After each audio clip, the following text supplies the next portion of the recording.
Good morning and welcome to Varthamanam. ഇന്നത്തെ പ്രധാനപ്പെട്ട പത്രവാർത്തകൾ. Law college സമരം 27 ദിവസം പിന്നിടുകയാണ്. വിദ്യാർത്ഥികളിൽ ഒരു വിഭാഗം, വിദ്യാർത്ഥി ഐക്യം എന്ന് വിശേഷിപ്പിക്കപ്പെടുന്ന 4 വിദ്യാർത്ഥി സംഘടനകളുടെ ഒരു സമുച്ചയം, അവർ പ്രക്ഷോഭത്തിലാണ്. അതുപോലെ തന്നെ കോൺഗ്രസ് നേതാവ് കെ മുരളീധരനും BJPയുടെ നേതാവ് VV രാജേഷും ഇരുവരും വിദ്യാർത്ഥികളുടെ അനുഭാവം പ്രകടിപ്പിച്ചുകൊണ്ട് കോളേജ് പഠിക്കൽ നിരാഹാര സമരം തുടരുക. ഇതൊക്കെയാണ് സമരവുമായി ബന്ധിപ്പിച്ച് ഇന്ന് നമുക്ക് കിട്ടുന്ന ചിത്രമെങ്കിൽ, ഇന്നലെ ആ സമരത്തിൻ്റെ പ്രക്രിയയിൽ നാൾ വഴിയിൽ ഗൗരവതരമായ ഒരു സംഭവമുണ്ടായി. ലോ കോളേജിൻ്റെ അഫിലിയേഷൻ പിൻവലിക്കണം എന്ന നിലപാട് UDFും അതുപോലെ തന്നെ LDFിലെ CPIയും കൈക്കൊള്ളുകയുണ്ടായി. അതിനുവേണ്ടിയുള്ള ഒരു ശ്രമം സിൻഡിക്കേറ്റിൽ അവർ നടത്തുകയും ചെയ്തു. പക്ഷേ CPMും സർക്കാർ പ്രതിനിധികളും ചേർന്ന് അഫിലിയേഷൻ റദ്ദാക്കാനുള്ള ആവശ്യത്തെ മുൻനിർത്തി നടത്തിയ ശ്രമങ്ങൾക്ക് വിരാമമിടുകയാണ് ഉണ്ടായത്. ആ ശ്രമത്തെ പരാജയപ്പെടുത്തിക്കൊണ്ട് അഫിലിയേഷൻ മാറ്റേണ്ട കാര്യമില്ല, അഫിലിയേഷൻ റദ്ദാക്കേണ്ട കാര്യമില്ല എന്ന നിലയ്ക്ക് നിലപാടെടുക്കുകയും തീരുമാനം കൈക്കൊള്ളുകയും ചെയ്തു. അത് ഗൗരവതരമായ ഒരു വിഷയത്തെ മുന്നോട്ട് കൊണ്ടുവരുന്നുണ്ട്. തിരുവനന്തപുരത്ത് ലോ അക്കാദമിയുടെ കീഴിൽ പ്രവർത്തിക്കുന്ന ഈ ലോ കോളേജ് ഉണ്ടല്ലോ, ആ ലോ കോളേജ് തന്നെ ഇല്ലാതാക്കണമോ എന്ന രീതിയിൽ ചിന്തിക്കുന്ന ഒരു വിഭാഗവും പ്രവണതയും ആ രംഗത്ത് ഉടലെടുത്ത് കഴിഞ്ഞിരിക്കുന്നു എന്നതാണ് സത്യം. പ്രവർത്തിച്ചു കൊണ്ടിരിക്കുന്ന ഒരു കോളേജ് ഇല്ലാതാക്കിയാൽ അവിടെ ഇപ്പോൾ പഠിച്ചുകൊണ്ടിരിക്കുന്ന 1000-ലധികം വരുന്ന വിദ്യാർത്ഥികളുണ്ട്. അവരെ പിന്നെ എന്ത് ചെയ്യണമെന്ന കാര്യം ഗൗരവതരമായി ആലോചിക്കേണ്ടി വരും. അങ്ങനെ വരുമ്പോൾ മറ്റ് ലോ കോളേജുകളിലേക്ക് ഇവരെ മാറ്റി ഇവരെ പരിരക്ഷിക്കാമെന്നുള്ള വ്യാമോഹമൊന്നും ആർക്കും വേണ്ട. ആ നിലയ്ക്ക് മറ്റ് ലോ കോളേജുകൾ നിലനിൽക്കുന്നില്ല.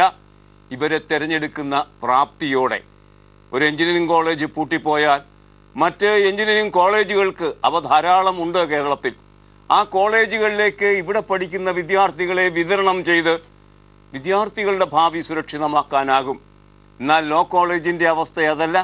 1000-ൽ പരം വിദ്യാർത്ഥികൾ പഠിക്കുന്ന ലോ അക്കാദമിയുടെ കീഴിലുള്ള ലോ കോളേജ്, ആ കോളേജ് പൂട്ടിപ്പോയാൽ ഈ 1000-ലധികം വിദ്യാർത്ഥികളെ ഉൾക്കൊള്ളാൻ പാകത്തിൽ മറ്റ് ലോ കോളേജുകൾ കേരളത്തിൽ ഇല്ല എന്ന യാഥാർത്ഥ്യം പോലും മറന്നുകൊണ്ട് UDFും അതുപോലെ CPIയും പാവം CPIയും ആ വെട്ടിൽ വീണു അഫിലിയേഷൻ റദ്ദാക്കണമെന്ന പ്രമേയത്തിന് വോട്ട് ചെയ്യുകയും ചെയ്തു.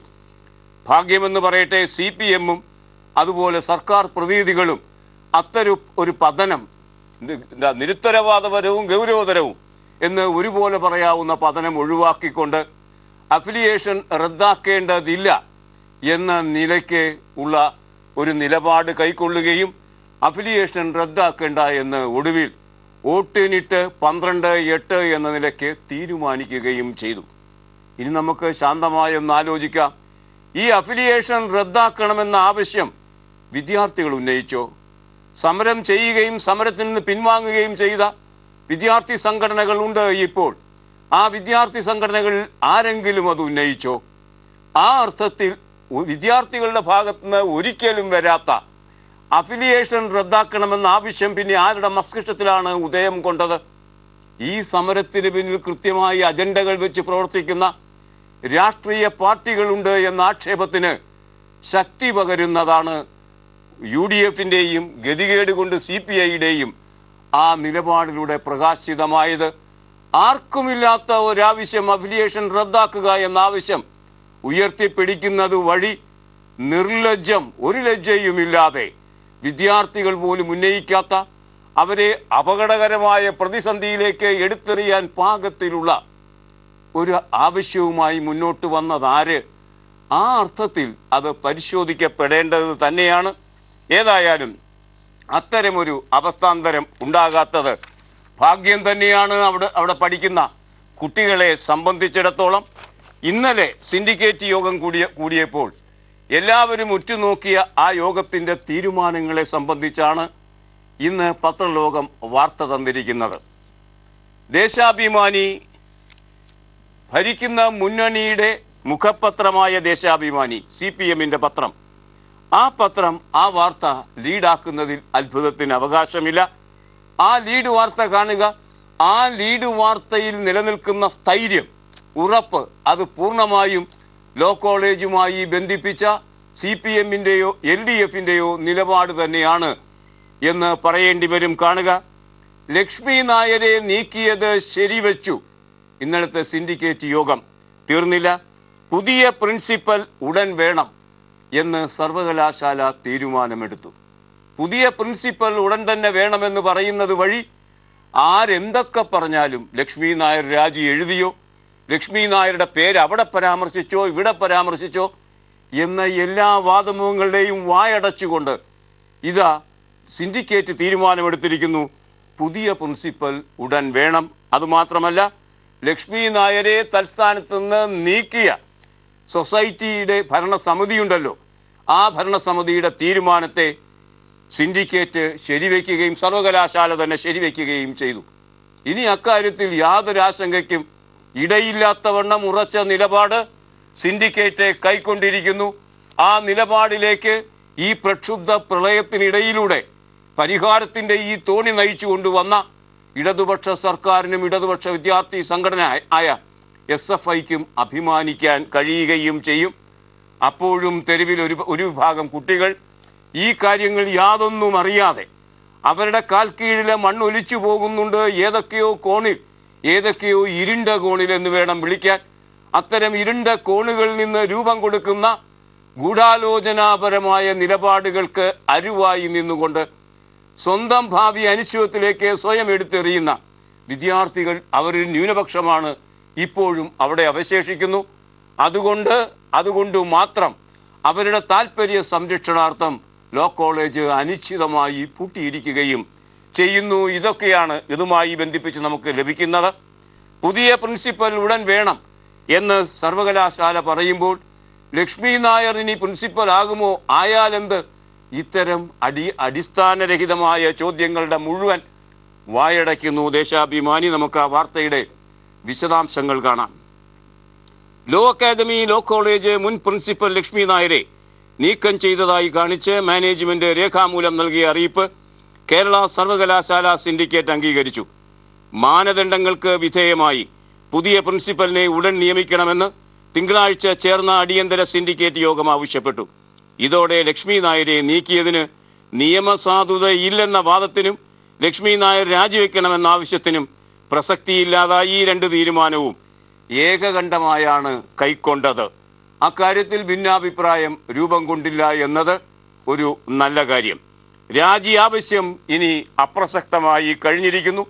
വിദ്യാർത്ഥികൾക്ക് ഉറപ്പിച്ച് വിശ്വസിക്കാം, അവരുടെ യൂണിവേഴ്സിറ്റി തന്നെ അക്കാര്യത്തിൽ സിൻഡിക്കേറ്റിൻ്റെ യോഗം കൂടി തീരുമാനമെടുത്ത് കഴിഞ്ഞിരിക്കുന്നു. ആ തീരുമാനമാണ് ഒരുപക്ഷെ സർക്കാരിൻ്റെ തന്നെ തീരുമാനം, ആത്യന്തികമായ തീരുമാനം.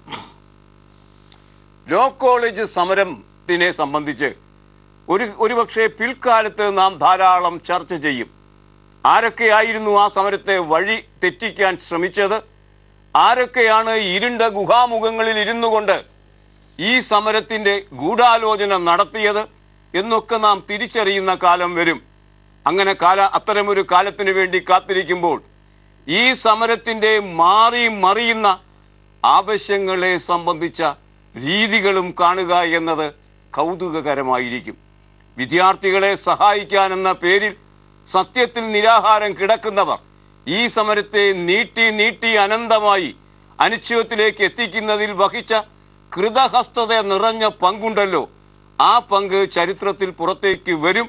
ഒടുവിൽ ഈ കോളേജ് തന്നെ അടച്ചു പൂട്ടിക്കളയാം എന്ന തീരുമാനമെടുക്കാൻ കൈലും കുത്തി നടന്നവർ ഇന്നലെ സിൻഡിക്കേറ്റിൻ്റെ യോഗം കഴിഞ്ഞ് ജാള്യതയോടെ പുറത്തേക്കിറങ്ങി നടക്കുന്നതും ദൃശ്യമാധ്യമങ്ങളിൽ നാം കണ്ടതാണ്. ഏതായാലും ഓരോ ദിവസം കഴിയുമ്പോഴും 27 ദിവസങ്ങൾ കഴിയുന്നു. ഓരോ ദിവസം കഴിയുമ്പോഴും ആവശ്യങ്ങൾ മാറി മറിയുന്നതിൻ്റെ നാൾ വഴി കൃത്യമായി ദേശാഭിമാനി ഈ പ്രധാന വാർത്തയ്ക്ക് തൊട്ടു താഴെ തരുന്നു. കാണുക, ലോ അക്കാദമി സമരം, ഓരോ ദിവസവും ഓരോ ആവശ്യം. ഇങ്ങനെ ആവശ്യങ്ങൾ മാറ്റി മാറ്റി സമരം ആരംഭിച്ച് 5 ദിവസം വരെ പ്രിൻസിപ്പൽ മാറണം എന്ന ആവശ്യം തന്നെ ഉണ്ടായിരുന്നില്ല. പ്രിൻസിപ്പാളിൻ്റെ നടപടികളും അതുമാതിരി സമരത്തോട് പ്രിൻസിപ്പൽ കൈക്കൊണ്ട സമീപന രീതിയും ഒക്കെയാണ് SFI അടക്കമുള്ള മുഴുവൻ വിദ്യാർത്ഥികളെ കൊണ്ടും പ്രിൻസിപ്പാൾ മാറണം എന്ന ആവശ്യത്തിലേക്ക് സഞ്ചരിപ്പിച്ചത്. അന്ന് തുടങ്ങി ആവശ്യങ്ങൾ മാറി മാറി വരുന്ന വിചിത്രമായ സമരത്തിൻ്റെ നാൾ വഴി കാണിക്കുന്നു ദേശാഭിമാനി. കാണുക, അതിപ്രകാരമാണ്. SFI ഉന്നയിച്ച 17 ആവശ്യങ്ങളും അംഗീകരിച്ചതോടെ SFI സമരം പിൻവലിച്ചു. എന്നാൽ വഴുതി മാറിയ മറ്റ് സംഘടനകൾ പ്രിൻസിപ്പൽ രാജിവെക്കണമെന്നായി. മാനേജ്മെൻറ്റ് നീക്കിയ പ്രിൻസിപ്പൽ രാജിവെക്കേണ്ടതില്ല എന്ന് ചൂണ്ടിക്കാണിക്കപ്പെട്ടപ്പോൾ SFIക്ക് കൊടുത്ത ഉറപ്പിൽ വിശ്വാസമില്ലെന്നും മിനിറ്റ്സ് കാണണമെന്നും ആവശ്യമുയർന്നു. അപ്പോൾ മിനിറ്റ്സ് ആയിരുന്നു ആവശ്യം. മാനേജ്മെൻറ്റ് മിനിറ്റ്സ് ഹാജരാക്കിയപ്പോൾ ചർച്ച ADM നടത്തിയാൽ പോരാ, മന്ത്രി തന്നെ വേണമെന്നായി അവശിഷ്ട സമരക്കാർ. നേരത്തെ മന്ത്രി നടത്തിയ ചർച്ച അലങ്കോലമാക്കിയ സംഘം തന്നെയാണ് വീണ്ടും മന്ത്രി ചർച്ച നടത്തണമെന്ന് ആവശ്യമുന്നയിച്ചത്. ഞായറാഴ്ച മന്ത്രി നടത്തിയ ചർച്ചയിൽ പ്രിൻസിപ്പലിനെ നീക്കിയുള്ള മിനിറ്റ്സ് മാനേജ്മെൻറ്റ് കാണിച്ചു. അപ്പോൾ പകരം ചുമതല കൊടുത്തയാൾക്ക് യോഗ്യതയില്ലെന്നായി. അങ്ങനെയെങ്കിൽ പുതിയ പ്രിൻസിപ്പലിനെ നിയമിക്കണമെന്ന മന്ത്രിയുടെ ആവശ്യം മാനേജ്മെൻറ്റ് അംഗീകരിച്ചു. അപ്പോഴാണ് അതൊന്നും പോരാ, പഴയ പ്രിൻസിപ്പലിൻ്റെ രാജി തന്നെ വേണമെന്ന് ഒരു സംഘടന മാത്രം നിലപാടെടുത്തത്. ഈ സംഘടനയുടെ പ്രതിനിധി അപമര്യാദയായി പെരുമാറിയിട്ടും മന്ത്രി സംയമനം പാലിച്ചു. ചർച്ച അവസാനിപ്പിച്ച ശേഷവും മന്ത്രിയുടെ ചേംബറിൽ ബഹളം വെച്ചു. തുടർന്നാണ് മന്ത്രി യോഗം ബഹിഷ്കരിച്ചു എന്ന കഥ മെനഞ്ഞെടുത്തത്. സമരം ആരംഭിക്കുമ്പോൾ ഇല്ലാത്ത ആവശ്യങ്ങൾ പിന്നീട് വരിക, ആ ആവശ്യങ്ങൾ നേടിക്കഴിഞ്ഞാൽ ഒന്നൊന്നായി അതിന് തടസ്സങ്ങൾ സൃഷ്ടിക്കുക. മിനിറ്റ്സ് ഇല്ല, അപ്പോൾ മിനിറ്റ്സ് കണ്ടു. ഇനി പുതിയ ആൾക്ക്, ഇത് കൊടുത്തയാൾക്ക്, ചാർജ് കൊടുത്തയാൾക്ക് പോരായ്മയുണ്ട്, ആവശ്യത്തിന് അദ്ദേഹത്തിന് യോഗ്യതയില്ല, പുതിയ പ്രിൻസിപ്പലിനെ തന്നെ വെച്ചു. പുതിയ പ്രിൻസിപ്പലിനെ വെക്കണമെന്ന് സർവകലാശാല പറഞ്ഞാലും പഴയ പ്രിൻസിപ്പൽ പോയിട്ടില്ല എന്ന നിലയ്ക്ക് പ്രേതബാധയെ വിശ്വസിക്കുന്നത് മാതിരി അന്ധവിശ്വാസ ജഡിലമായ ആവശ്യങ്ങൾ പിന്നെയും ഉന്നയിച്ചപ്പോൾ അതിനു പിന്നിൽ വിദ്യാർത്ഥികളല്ല എന്നും മറിച്ച് സ്പഷ്ടമായ സ്ഥാപിത താൽപ്പര്യത്തോടെയുള്ള രാഷ്ട്രീയ ഇടപെടലുകൾ ഉണ്ട് എന്നും മനസ്സിലാക്കുന്നതിന് പ്രത്യേകിച്ച് ബുദ്ധിയൊന്നും വേണ്ട. വളരെ ലളിതമാണ് ആ കാര്യങ്ങൾ. BJP ആണ് അവിടെ പുറമേ നിന്ന് ആദ്യം സമരത്തിന് ആനുകൂല്യം പ്രഖ്യാപിച്ചുകൊണ്ട് പിന്തുണയ്ക്കുന്നു എന്ന പേരിൽ മുരളീധരൻ BJPയുടെ നേതാവ് നിരാഹാരം തുടങ്ങിയത്. അത് നമുക്ക് മനസ്സിലാക്കാം. കേരളത്തിൽ മൊത്തത്തിൽ ക്രമസമാധാനം തകർന്നു എന്ന നില ഓരോ രംഗത്തും വരുത്തി കേന്ദ്രം എന്ന ഹെഡ് മാസ്റ്ററെ കൊണ്ട് ചൂരലെടുത്ത് ഇങ്ങോട്ട് വരുത്തിക്കണം, അതായിരുന്നു അവരുടെ ലക്ഷ്യം. ആ രാഷ്ട്രീയ ലക്ഷ്യമാണ് അവർ മുന്നിൽ വെച്ചത് എന്ന് നമുക്കറിയാം. കോൺഗ്രസിനെ സംബന്ധിച്ച് പ്രത്യേക താല്പര്യമൊന്നും ഉണ്ടാകാൻ ഇടയില്ലെങ്കിലും ആ കോളേജ് ഇരിക്കുന്ന സ്ഥലത്തെ MLA എന്ന നിലയ്ക്ക്, അവിടുത്തെ പൂർവ്വ വിദ്യാർത്ഥി എന്ന നിലയ്ക്ക് ഇതൊന്നും കണ്ടുകൊണ്ട് നിൽക്കാൻ തനിക്ക് കഴിയില്ല. ത്രാണി പോരാ മുരളീധരന്. അദ്ദേഹവും ഓടിച്ചെന്ന് അവിടെ നിരാഹാരിയായി കിടന്നു. അതും നമുക്ക് മനസ്സിലാക്കാം. കാരണം വട്ടിയൂർക്കാവ് എന്ന മണ്ഡലത്തിൽ 2ാം സ്ഥാനീയനായി ഇത്തവണ വന്നത് കുമ്മനം രാജശേഖരനാണ്. കുമ്മനം രാജശേഖരൻ 2ാം സ്ഥാനത്ത് നിൽക്കുമ്പോൾ 1ാം സ്ഥാനത്ത് ഇപ്പോൾ നിൽക്കുന്ന തനിക്ക് വീണ്ടും 1ാം സ്ഥാനത്തേക്ക് എത്തണമെങ്കിൽ ഈ സമരത്തിൽ ഒരു നിരാഹാരം കിടന്ന് അതെങ്കിലും പരിഹരിക്കണമെന്ന അടിയന്തര രാഷ്ട്രീയ ലക്ഷ്യം അദ്ദേഹത്തിനും ഉണ്ടാകാം. അങ്ങനെ ഭിന്നമായ 2 രാഷ്ട്രീയ ലക്ഷ്യങ്ങൾ കൈകോർത്ത് പിടിച്ചു ഈ 2 നിരാഹാരങ്ങളിലൂടെ. പിന്നീടുമുണ്ട് ആവശ്യങ്ങൾ, രാഷ്ട്രീയ ആവശ്യങ്ങൾ. ഈ സ്ഥാപനം തന്നെ വേണ്ട എന്ന് വിചാരിക്കുന്ന രാഷ്ട്രീയ ആവശ്യം. അതുകൊണ്ടും തീർന്നില്ല. ഒരു സ്വാശ്രയ കോളേജിനെ മറ്റൊരു സ്വാശ്രയ കോളേജുമായി മാത്രമേ താരതമ്യം ചെയ്യാൻ കഴിയൂ എന്ന് ഈ പങ്ക്തിയിൽ ഇന്നലെ പറയുകയുണ്ടായി. മറ്റൊരു സ്വാശ്രയ കോളേജ് നോക്കിയാൽ നെഹ്റു കോളേജ്, അതുപോലെ തന്നെ ടോംസ് കോളേജ്, ഇത്തരം വേണ്ട. കഴിഞ്ഞ 50 വർഷമായി വ്യത്യസ്ത മാനേജ്മെൻറ്റുകളുടെ കീഴിൽ പ്രവർത്തിച്ചു കൊണ്ടിരിക്കുന്ന, പണം മാത്രം ലക്ഷ്യമാക്കിയിട്ടുള്ള കോളേജ്, ഒരൊറ്റ പൈസ ആരിൽ നിന്നും വാങ്ങാതെ സ്വാശ്രയ സ്വഭാവത്തോടെ സെൽഫ് ഫൈനാൻസിങ്ങിലൂടെ നടത്തുന്ന ഈ കോളേജ്, ഈ 2 കോളേജും താരതമ്യം ചെയ്താൽ മികവുറ്റ കോളേജ് ഇപ്പോഴും ലോ അക്കാദമി തന്നെയാണ്. ഈ യാഥാർത്ഥ്യം വിട്ടുകൊണ്ട് ചില ആളുകൾ ചില കാര്യങ്ങളിൽ വെമ്പിക്കുതിച്ച് ഇറങ്ങിത്തിരിക്കുമ്പോൾ സ്വാശ്രയ മാനേജ്മെൻറ്റുകളുടെ ഏതൊക്കെയോ അച്ചാരം അതിൻ്റെ പിന്നിൽ ആരെങ്കിലും മണത്തുപോയാൽ അവരെ കുറ്റപ്പെടുത്താൻ കഴിയില്ല. അനുനിമിഷം ആവശ്യങ്ങൾ മാറ്റി മറിക്കുന്ന ഒരു രീതി ഉണ്ടായി.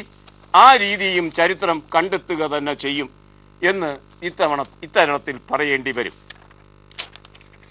സിൻഡിക്കേറ്റിൻ്റെ തീരുമാനത്തെ എങ്ങനെയാണ് ദേശാഭിമാനി വിശദീകരിച്ചത്? പുതിയ പ്രിൻസിപ്പൽ വരും, ലക്ഷ്മി നായരെ പുറത്താക്കിയത് അംഗീകരിച്ചു.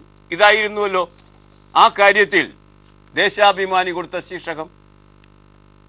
എന്നാൽ CPIയുടെ മുഖപത്രമായ ജനയുഗം അതേ സംബന്ധിച്ച് കൊടുത്തിരിക്കുന്ന ശീർഷകം കാണുക.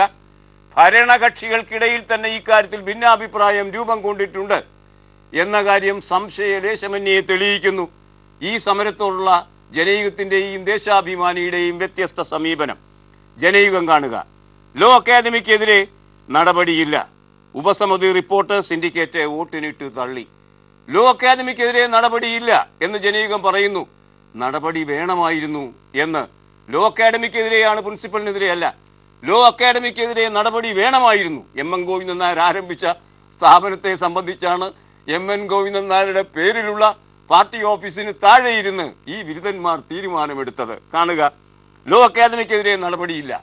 അതായത് ലോ അക്കാദമി അടച്ചുപൂട്ടണം, അഫിലിയേഷൻ റദ്ദാക്കണം എന്ന നടപടിയില്ല എന്ന കാര്യത്തിൽ ദുഃഖമുണ്ടാകുന്നു നമ്മുടെ പാവം ജനയുഗത്തിന്.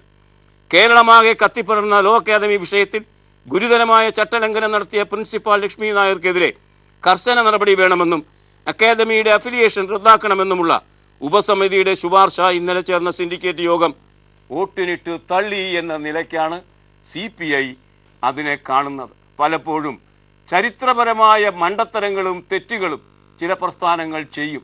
പിന്നെ വർഷങ്ങളോളം എത്രയോ നാൾ അതിൻ്റെ മേൽ കണ്ണീർ വാർക്കേണ്ടിയും വരും. അതുകൊണ്ട് കൃത്യമായും അത്തരം ഒരു കണ്ണീർ വാർക്കലിന് ചരിത്രം പലരെയും പ്രേരിപ്പിക്കുകയും ചെയ്യും. ജനയുഗത്തിൻ്റെ ഒന്നാം പുറത്ത് മറ്റൊരു വാർത്തയുണ്ട്. ടോംസിന് സ്റ്റോപ്പ് മെമ്മോ. സാങ്കേതിക സർവകലാശാല VCA ഉപരോധിച്ചു.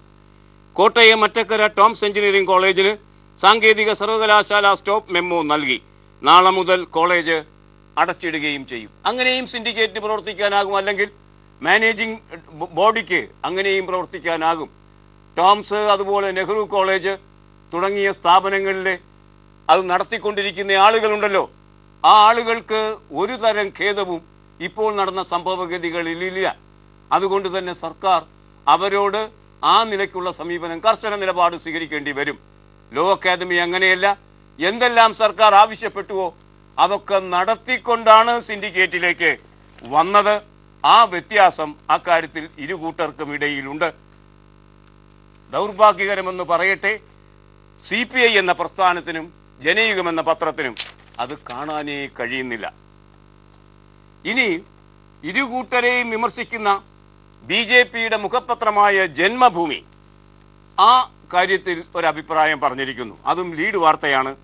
CPIയെ അപഹസിച്ച CPM ലോ കോളേജ് സമരത്തെ മുൻനിർത്തി ഇടതുപക്ഷ മുന്നണിയിൽ രൂപം കൊണ്ടിരിക്കുന്ന CPI-CPIM എന്ന വിഭജനം അതേ സംബന്ധിച്ച വാർത്തയാണ് ജന്മഭൂമിക്ക് പത്യമായി മാറിയിരിക്കുന്നത്. BJP എന്താഗ്രഹിച്ചുവോ അതാണ് നടന്നിരിക്കുന്നത് എന്ന നിലയ്ക്കുള്ള ഹർഷോന്മാദം എന്തായാലും ജന്മഭൂമിക്ക് ഈ കാര്യത്തിൽ ഉണ്ട്. ഇന്ന് ദേശാഭിമാനിയുടെ ഒന്നാം പുറം തരുന്ന മറ്റൊരു വാർത്തയുണ്ട്. വളരെ ഗൗരവതരമായൊരു വാർത്തയാണിത്. നമുക്കറിയാം, ഉത്തരേന്ത്യയിലും അതുപോലെ കർണാടകത്തിലുമൊക്കെ എഴുത്തുകാർ വധിക്കപ്പെട്ടു സംഘപരിവാരികളാൽ. ബോംബെയിൽ ഒന്നല്ല 2 പേരാണ് വധിക്കപ്പെട്ടത്. പ്രധാനപ്പെട്ട ആൾക്കാരാണ് വധിക്കപ്പെട്ടത്, പൻസാരയും ദബോൾക്കറുമൊക്കെ. അതേ സംബന്ധിച്ച് വലിയ വാർത്തകൾ നമ്മളിവിടെ പ്രചരിച്ചിരുന്നു.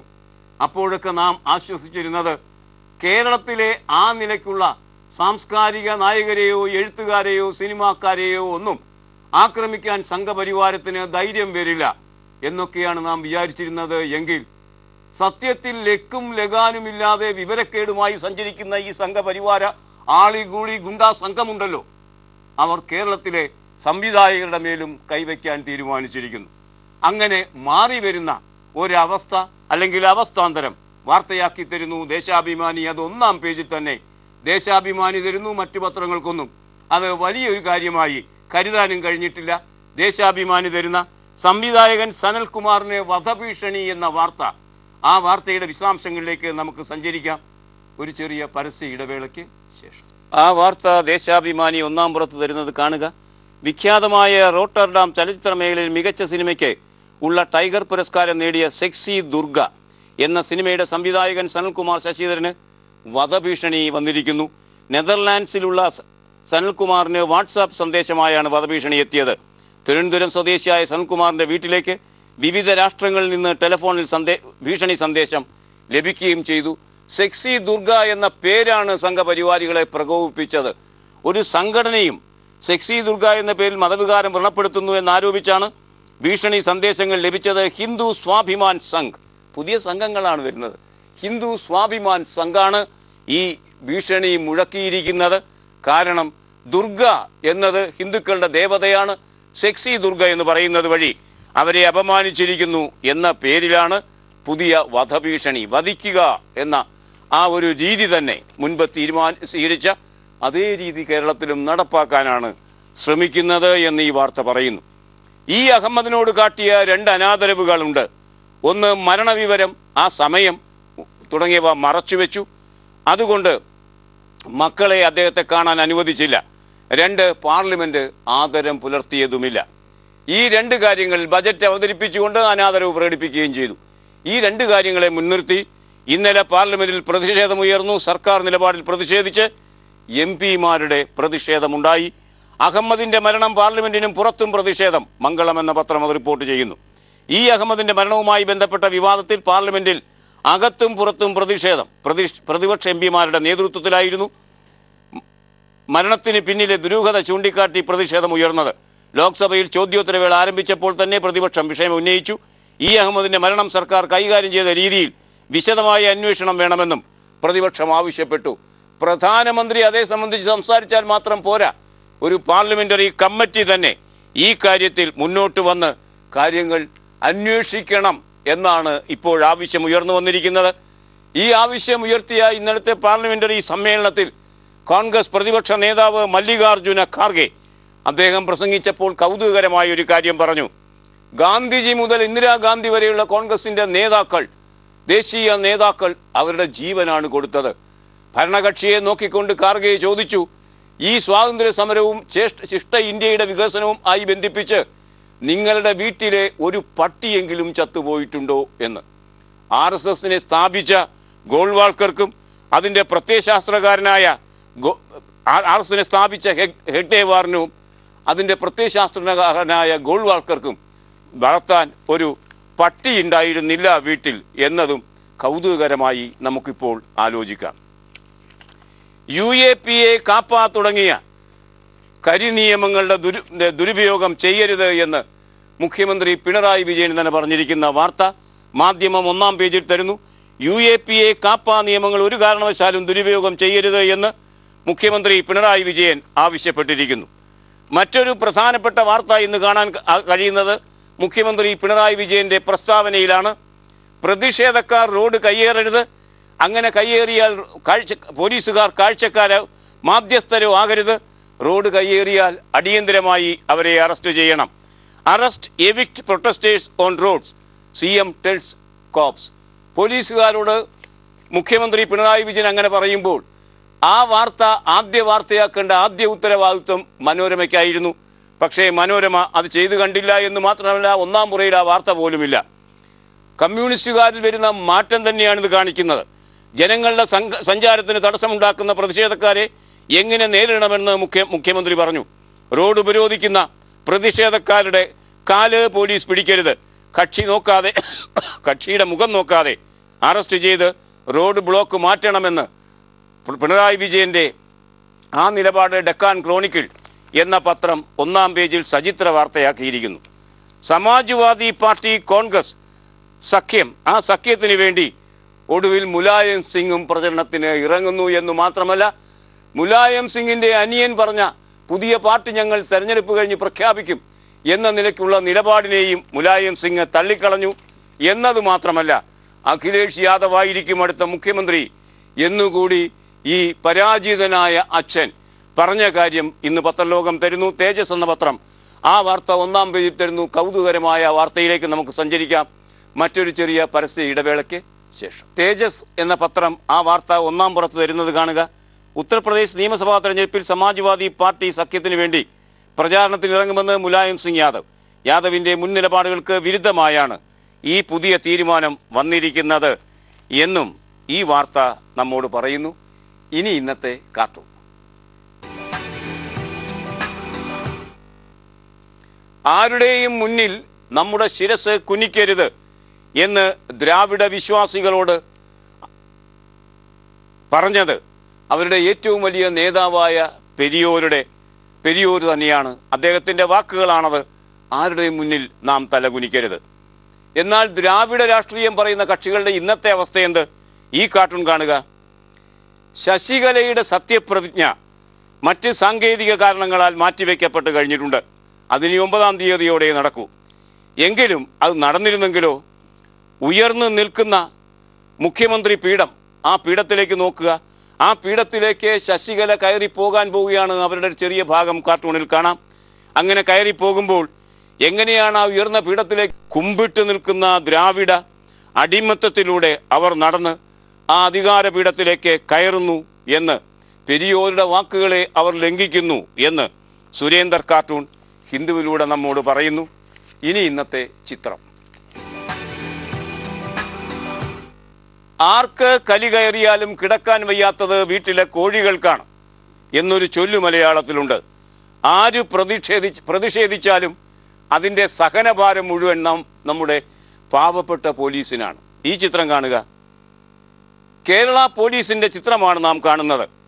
അവർക്ക് സംഭവിച്ചിരിക്കുന്ന മാറ്റം കേരള പോലീസിന് പുതിയ സുരക്ഷാ കവചം വന്നു എന്നതാണ്. ഇനി സമരമുഖത്ത് അത് ധരിച്ചാണ് നാം കേരള പോലീസിനെ കാണാൻ പോവുക. ഈ തിരുവനന്തപുരം ദൃശ്യം റിങ്കു രാജു പകർത്തി മെട്രോ മനോരമയാണ് ഒന്നാം പേജിൽ തന്നിരിക്കുന്നത്. ഈ ചിത്രത്തോട് ഇന്നത്തെ വർത്തമാനം സമാപിക്കുകയാണ്. Nice day, good by.